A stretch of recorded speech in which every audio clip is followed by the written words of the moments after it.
بس دول ربنا يعينهم على اللي هم فيه. دول قاعدين في قوقعة كده في ناحية تانية من السوشيال ميديا، قاعدين ماسكين الناس بيختبوها وبينموا عليها وبيخوضوا في عرضهم وبيتكلموا عن حياتهم وبيتكلموا عن كل حاجة. انت كل ده حرفيا كل ده هتقابلوا بيه ربنا.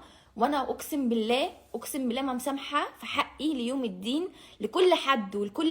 واخيرا بس حابه اقول ان انا ما كنتش حابه نهائي تاني ان انا اعمل الستوري دي، ده ما كنتش حابه اعملها، هفضل ندمانه ان انا عملتها، بس كان لازم اتبع الاسلوب ده لان ما كانش في حل غيره، لان واضح ان اللي بيتكلم على السوشيال ميديا هو اللي بيبقى كويس. فتمام، اديني اتكلمت ودي الحقيقه، وانا حلفت بقسم اتحاسب عليه ليوم القيامه ان هي دي الحقيقه كامله، وده اللي انا اعرفه وده اللي حصل معايا. اي خبايا تانية دي بينهم انا ما كنتش اعرف عنها اي حاجه. وان انا رديت في الاخر عشان انا اتشتمت باقذر اقذر اقذر الالفاظ اللي ممكن تتخيلوها وتيجي في دماغكم. عمري في حياتي ما شفتها، انا عمري ما اتحطيت في مشكله وجالي ناس بالشكل ده بتقولي الالفاظ دي، لان ده شيء مش طبيعي وشيء غريب غريب.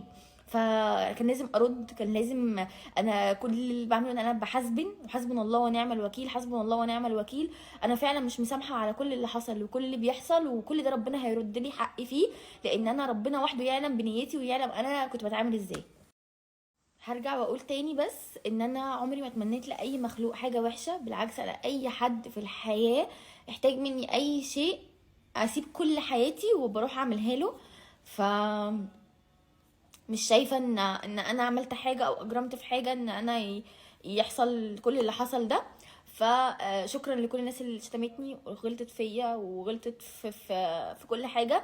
انا يعني سمحت ان كل فرحاتي تتكسر، فرحه كاتب كتابي، فرحه فرحي، فرحه مشروعي الجديد، كل حاجه سمحت وكنت ساكته ساكته ساكته ساكته، وبطلع في الاخر انا اللي غلطانه، رغم ان اقسم بالله ما في مخلوق يعرف اي حاجه نهائي نهائي. بتحبوا جدا الظاهر، بتحبوا جدا الانسان يطلع يقعد معاكم بالشكل ده كده، وبس للاسف انا ما بحبش اكون كده ولا عمري هكون كده. تمام، مبسوطه ان انا غلطانه، بس كل حاجه عند ربنا، ربنا اللي عالم بكل حاجه بتحصل، ربنا عالم بكل شيء وبس كده، شكرا.